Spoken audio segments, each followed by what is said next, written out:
do Supremo Tribunal Federal sobre esse instituto.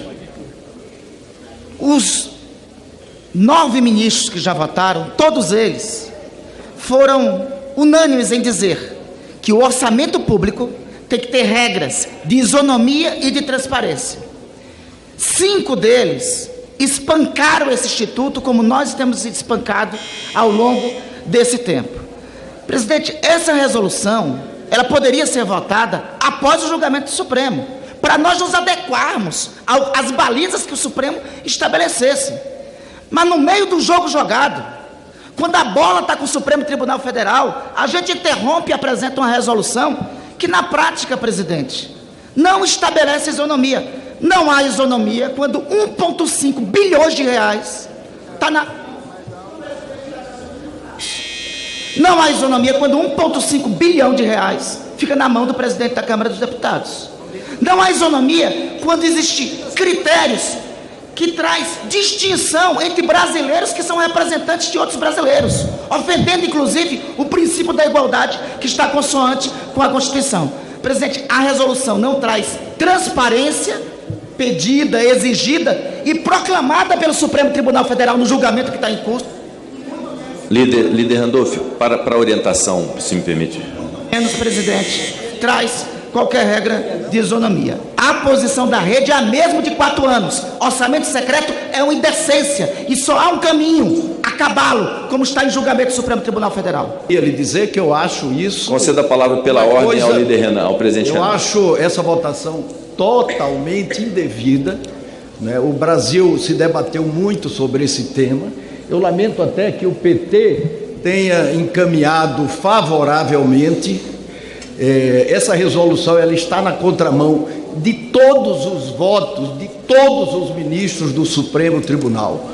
A possibilidade dela valer, ter eficácia em função da decisão do Supremo, que virá, né, apenas 2 ministros faltam votar, é zero, porque, senhor presidente, senhores deputados, senhores senadores, ela não resolve nada do ponto de vista da transparência, do ponto de vista da impessoalidade, e mais ainda, agrava a situação ao destinar o presidente da Câmara dos Deputados, pela liderança que ele exercerá eventualmente junto à mesa diretora, 7,5% dos recursos. Isso é, presidente, com todo respeito, um escárnio e uma decisão da qual jamais eu gostaria de participar. Eu acho que é talvez um momento muito difícil do Congresso Nacional, acho que é uma incoerência brutal do PT. Eu conheço a posição do presidente Lula, é uma posição totalmente contrária à inconstitucionalidade do RP9 e, lamentavelmente, acabei de conhecer o encaminhamento do PT, que é um encaminhamento totalmente incoerente com o que pensa o seu líder, não é? O presidente eleito.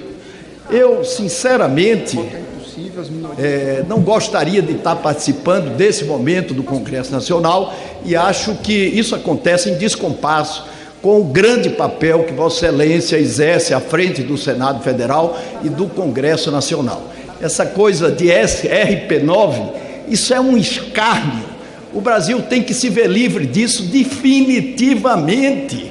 Nós, em pleno século XXI, termos um orçamento secreto, isso é uma coisa que jamais vai ter como se explicar.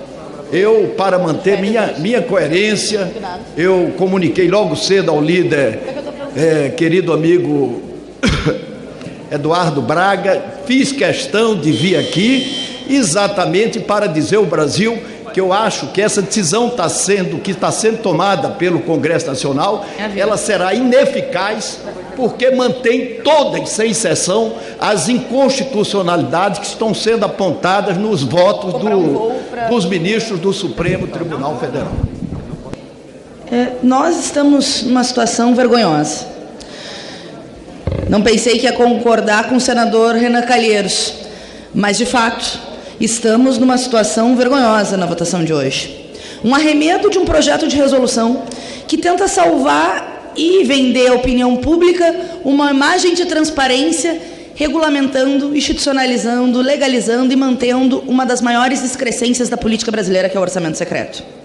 Todos sabem, ou aliás, boa parte do povo brasileiro sabe, que esse instrumento do orçamento secreto, além de lembrar casos gravíssimos anteriores da história política brasileira, dos anões de orçamento, da máfia do sanguessuga, escândalos de corrupção pesados na história do nosso país, foi institucionalizado pelo governo Bolsonaro para construir uma base alugada na Câmara dos Deputados.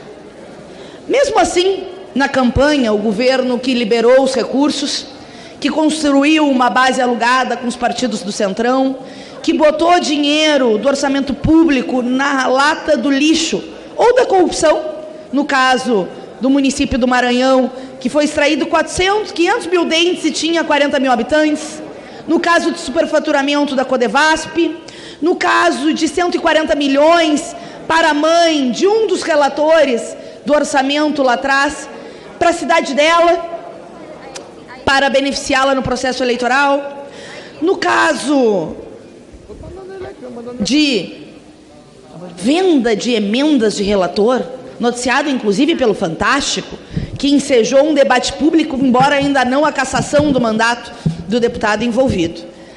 E esse orçamento secreto, que o Bolsonaro tentou se afastar da campanha eleitoral quando foi ele que pagou e foi amplamente criticado pelo Lula, busca criar um mecanismo de sobrevivência com esse projeto de resolução. Um mecanismo de sobrevivência porque o Supremo está julgando uma ação do PSOL que declara ou que pede a inconstitucionalidade. O voto da ministra Rosa Weber é um voto muito duro, com a clareza de que esse orçamento é inconstitucional. E mesmo o projeto de resolução foi rechaçado pela ministra Rosa Weber, falando que era comprovação do delito. Aconteceu um delito nos últimos 4 anos, que é o fatiamento do recurso público para lambuzar alguns e construir uma base alugada na Câmara dos Deputados. Pois bem, os partidos que orientam a favor dizem que essa emenda, esse projeto de resolução, dá mais transparência. Que transparência pode ter um orçamento ao arrepio da lei, que uma parte dele é comandada pelo presidente da Câmara, tendo mais poderes que todos os presidentes da Câmara dos Deputados desde 1985, 88, digamos, quando se derrotou a ditadura civil-militar e se derrotou a nova república, se construiu a nova república, se derrotou a ditadura civil-militar. Nenhum presidente teve tanto poder como teve o presidente da Câmara dos Deputados, o Arthur Lira, junto com esse mecanismo absurdo do orçamento secreto. E se mantém essa figura dando ao presidente do Senado, ao presidente da Câmara, uma fatia, uma boquinha do bolo, no sentido de um percentual de livre escolha, para construir como quiser o seu poder dentro das câmaras, as suas reeleições, ou projetos dos partidos da base que o sustentam. O relator, da mesma maneira, não é um ajuste. Faltou recurso na saúde, teremos que... Não! É de livre nomeação, escolha aqui. E as bancadas parlamentares, todas, conforme o seu tamanho, conferindo a ideia de bancadas de primeiro e segundo escalão, que para nós não importa, porque a ideia de divisão igualitária era errado também, nós queríamos todos esses recursos na universidade, no sistema público de saúde, de forma republicana. Então, não se trata aqui de dividir igualmente, se trata aqui de reconhecer que vai ter uma figura do líder, que vai ficar sentadinho nas bancadas lá, dizendo, esse aqui vota comigo na bancada, me elegeu líder de tal partido, vou dar 20 milhões. Esse aqui não, vou dar 10 mil, eu não vou dar. Que isso? Que isso? A Câmara toda vai virar um balcão de negócios? Na liderança, nas presidências da Câmara e do Senado, com uma roupagem para tentar enganar o Supremo Tribunal Federal, ou pior, a sociedade que acompanha atenta esse maior escândalo de corrupção que se busca salvar com esse projeto de resolução, não com a nossa digital, não com o nosso voto, não com o nosso apoio e, aliás, com a nossa denúncia permanente, torcendo para que o Supremo nos dê razão na segunda-feira.